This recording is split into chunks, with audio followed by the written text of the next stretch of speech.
It was supposed to be just another road trip. Two friends, Eric and Jake, cruising through the remote mountain ranges of the Pacific Northwest in Eric's battered old Jeep.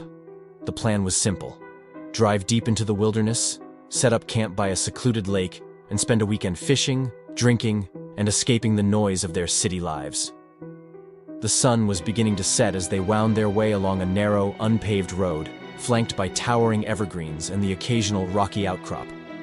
The forest seemed ancient, the kind of place where the silence felt alive, broken only by the occasional chirp of a distant bird or the soft crunch of gravel under the Jeep's tires.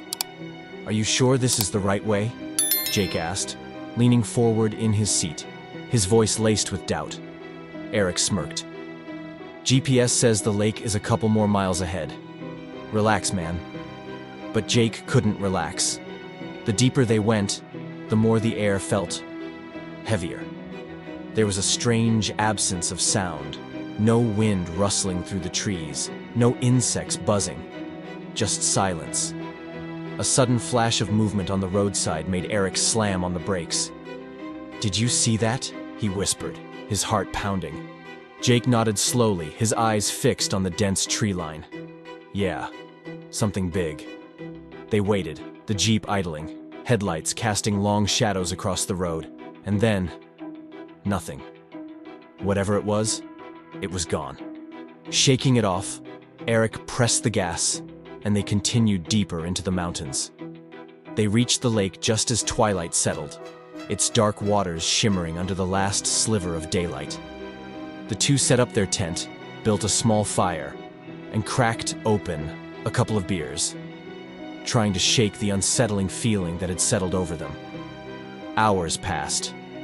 The fire was reduced to glowing embers, and the forest remained deathly still. Then, from somewhere across the lake, a low guttural howl echoed through the night. Jake froze. "Tell me that was a coyote." Eric swallowed hard. "Coyotes don't sound like that." The howl came again, louder, closer. Branches cracked in the distance, followed by a heavy thud. Then another, and another. Footsteps, but not the delicate padding of an animal. These were heavy, deliberate, like something massive was moving through the forest. Eric grabbed the flashlight, its beam slicing through the darkness, landing on the tree line across the lake. For a moment, there was nothing, just the void of black trees. And then, eyes. Two glowing amber eyes stared back at them, set high off the ground, far too high for any bear or wolf. The figure was massive, a silhouette easily 8 feet tall, covered in what looked like thick, matted hair. "Jake," Eric whispered, his voice barely audible.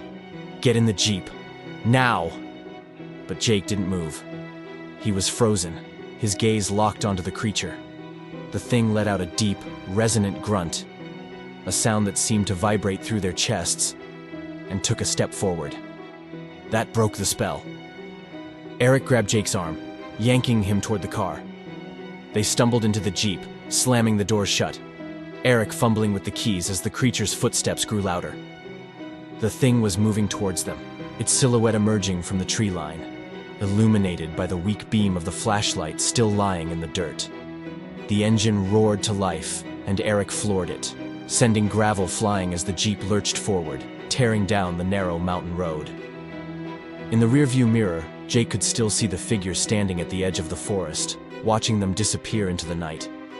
They didn't stop driving until they reached the next town, pulling into a gas station lot, their hands still trembling. What the hell was that?" Jake finally asked, breaking the silence. Eric didn't answer immediately. He just stared out the windshield, his mind replaying those glowing eyes over and over. Finally, he whispered, "I think we just saw Bigfoot." Neither of them spoke the rest of the night.